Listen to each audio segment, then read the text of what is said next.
अगर वर्तमान समय में हम दुनिया के नक्शे को देखें तो ज्यादातर देशों का निर्माण किसी बड़े देश के टूटने से हुआ है या फिर छोटे छोटे राज्यों के गठन से हुआ है। जैसे हमारा पड़ोसी देश पाकिस्तान जो भारत से टूटकर बना है, फिर हमारा एक और पड़ोसी देश बांग्लादेश जो बाद में पाकिस्तान से टूटकर अलग देश बना। दूसरी ओर सामने कुछ छोटे छोटे राज्य जिन्होंने आपस में मिलकर एक बड़े देश का निर्माण किया हो, ऐसे भी कई देश हैं। इसका सबसे बड़ा उदाहरण है अमेरिका। फिर दुनिया में एक समय ऐसा भी था जब एक देश दूसरे देश को अपना उपनिवेश बना लेता था और उस देश के सारे संसाधन खुद अपने देश के विकास के लिए उपयोग करता था। कम शब्दों में कहें तो अपने देश की अर्थव्यवस्था को बढ़ाने के लिए वो दूसरे देश की अर्थव्यवस्था को तबाह कर देता था। इसका उदाहरण हमारा भारत है, क्योंकि ब्रिटिश सरकार ने भारत को छोड़ने की चिड़िया से 19वीं शताब्दी तक में एक गरीब देश के रूप में तब्दील कर दिया था। लेकिन ब्रिटिश से पहले जब भारत में मुगल साम्राज्य का शासन था, वो भी लगभग 300 सालों तक रहा था। लेकिन तब भारत की अर्थव्यवस्था दुनिया की सबसे बड़ी अर्थव्यवस्था थी। इस कारण तो मुगल साम्राज्य भारत की ओर आकर्षित हुआ था और इन मुगलों ने धीरे धीरे भारतीय उपमहाद्वीप के एक बड़े हिस्से पर कब्जा कर लिया था। तो अगर हम इन 300 सालों के मुगल इतिहास में जब मुगल साम्राज्य के नक्शे को देखें तो इस नक्शे में एक ऐसा भी देश आता है जिस पर कभी भी मुगलों ने अधिकार नहीं किया। वो देश है नेपाल। और नेपाल ही दुनिया में एकमात्र ऐसा देश है जो अभी तक किसी भी देश का गुलाम नहीं हुआ, मुगल साम्राज्य का भी नहीं, और उसके बाद ब्रिटिश सरकार की लाख कोशिश के बाद भी नेपाल उनका उपनिवेश नहीं बना। तो नेपाल में ऐसा क्या है कि कोई भी देश नेपाल को अपने अधिकार में नहीं कर पाया? तो आज की इस वीडियो में हम इसी के बारे में विस्तार से जानेंगे कि मुगलों ने नेपाल पर कभी कब्जा क्यों नहीं किया, या फिर नेपाल कभी भी मुगलों के अधिकार क्षेत्र में क्यों नहीं आया, इसके क्या क्या कारण थे, बाद में ब्रिटिश सरकार भी नेपाल को अपना उपनिवेश क्यों नहीं बना पाई, वो सब और इसके अलावा और भी बहुत कुछ जानने को मिलेगा आपको इस वीडियो में। तो वीडियो के अंत तक हमारे साथ बने रहिए। तो सबसे पहले हम ये जानते हैं कि मुगल साम्राज्य कितना बड़ा और कितना ताकतवर था। तो मुगल साम्राज्य को दुनिया के कुछ बड़े साम्राज्यों में से एक माना जाता है, क्योंकि मुगल साम्राज्य का अधिकार क्षेत्र बर्मा यानी म्यांमार से अफगानिस्तान और वर्तमान ईरान तक था। इसके साम्राज्य में ज्यादातर हिस्सा आज के भारत का हुआ करता था और मुगल काल से पहले तक भारत की अर्थव्यवस्था अपनी चरम पर थी। फिर मुगल काल के दौरान भी पूरी दुनिया की अर्थव्यवस्था में भारतीय अर्थव्यवस्था का योगदान 22% तक रहा था। अब भारत में मुगल साम्राज्य की स्थापना बाबर ने की थी। साल 1526 में पानीपत के प्रथम युद्ध में बाबर का विजय हुआ और बाबर ने खुद को दिल्ली का नया सम्राट घोषित कर दिया। फिर बाबर के बाद जहांगीर, अकबर, शाहजहां और औरंगजेब जैसे प्रमुख राजाओं ने भारत पर शासन किया और आखिर में जब साल 1857 की क्रांति में आखिरी मुगल शासक बहादुर शाह जफर के हार जाने के बाद मुगल साम्राज्य भारत से बिल्कुल खत्म हो गया।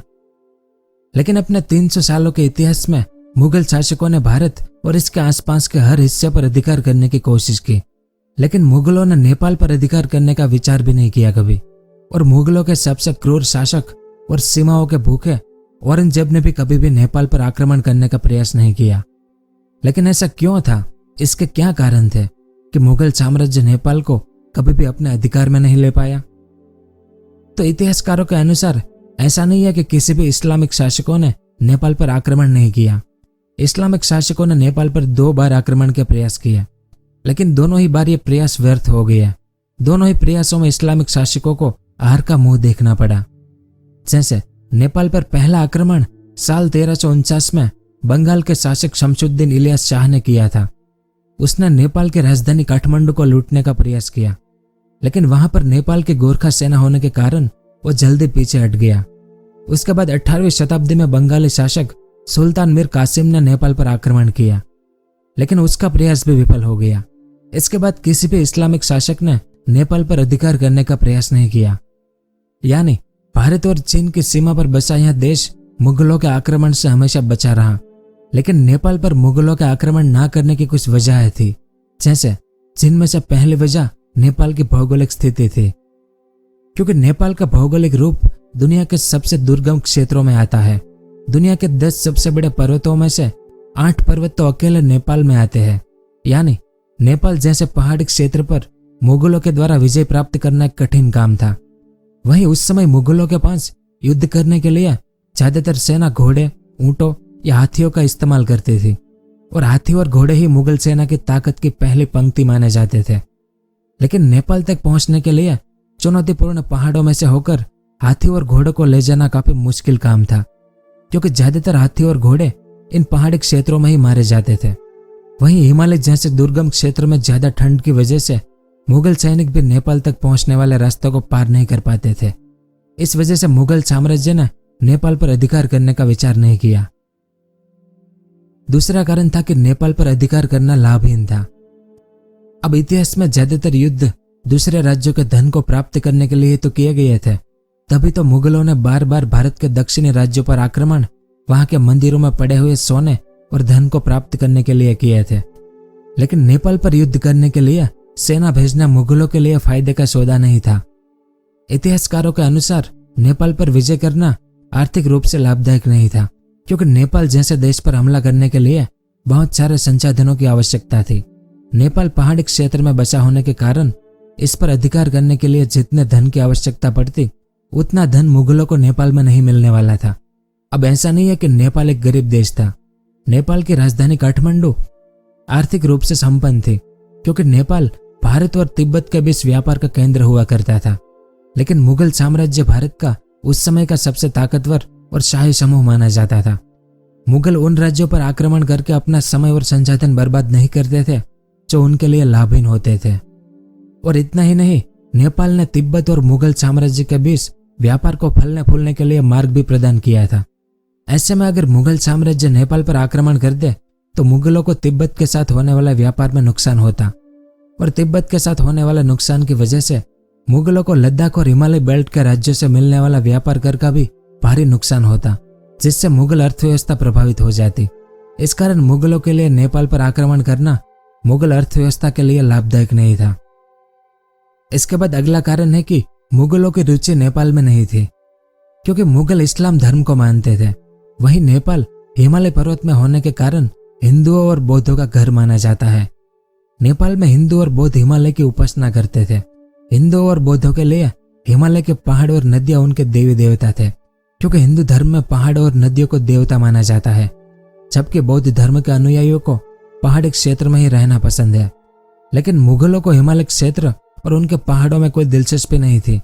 मुगलों के लिए नेपाल एक पठारी इलाका था। इतना ही नहीं, मुगल शासक नेपाल में रहने वाले पहाड़ी लोगों को इस्लाम में परिवर्तन करने की रुचि भी नहीं रखते थे। इस कारण से मुगलों को नेपाल में कोई खास दिलचस्पी नहीं थी। तो यह भी एक वजह थी कि मुगलों ने नेपाल पर कभी आक्रमण नहीं किया। इसके बाद अगला कारण था कि मुगल साम्राज्य नेपाल पर ठीक से शासन नहीं कर पाता। अब यहाँ पर जो वजह बताई गई, अगर वो आप नजरअंदाज भी कर दे और मुगल सेना नेपाल पर अधिकार कर भी लेती, तो मुगलों को नेपाल पर अधिकार चलाना और उसे व्यवस्थित रूप से संचालित करना कभी आसान नहीं होता, क्योंकि मुगलों के लिए नेपाल को व्यवस्थित रूप से चलाना एक घाटे का सौदा होता, क्योंकि नेपाल की ज्यादातर जनसंख्या पहाड़ी क्षेत्रों में ही रहती थी। ज्यादातर नेपाली लोग उग्र झुंड के रूप में रहा करते थे। ऐसे में अगर नेपाली लोग विद्रोह शुरू कर दे तो इस विद्रोह को दबाना मुगलों के बस की बात नहीं थी, क्योंकि मुगलों की राजधानी दिल्ली की दूरी नेपाल से काफी दूर पड़ती थी। वहीं पहाड़ी और दुर्गम क्षेत्र होने के कारण सेना को विद्रोह दबाने के लिए बार बार दिल्ली से नेपाल भेजना काफी खर्चीला पड़ता। तो यह भी एक वजह थी कि मुगलों ने कभी नेपाल पर आक्रमण नहीं किया।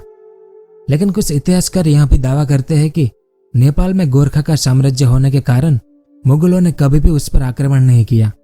वहीं कुछ और इतिहासकारों का मानना है कि नेपाल के पास कोई ऐसे संसाधन नहीं थे जिसकी आवश्यकता मुगलों को थी। मुगलों के लिए नेपाल एक लाभहीन क्षेत्र था, जिस वजह से मुगलों ने नेपाल पर कभी आक्रमण नहीं किया।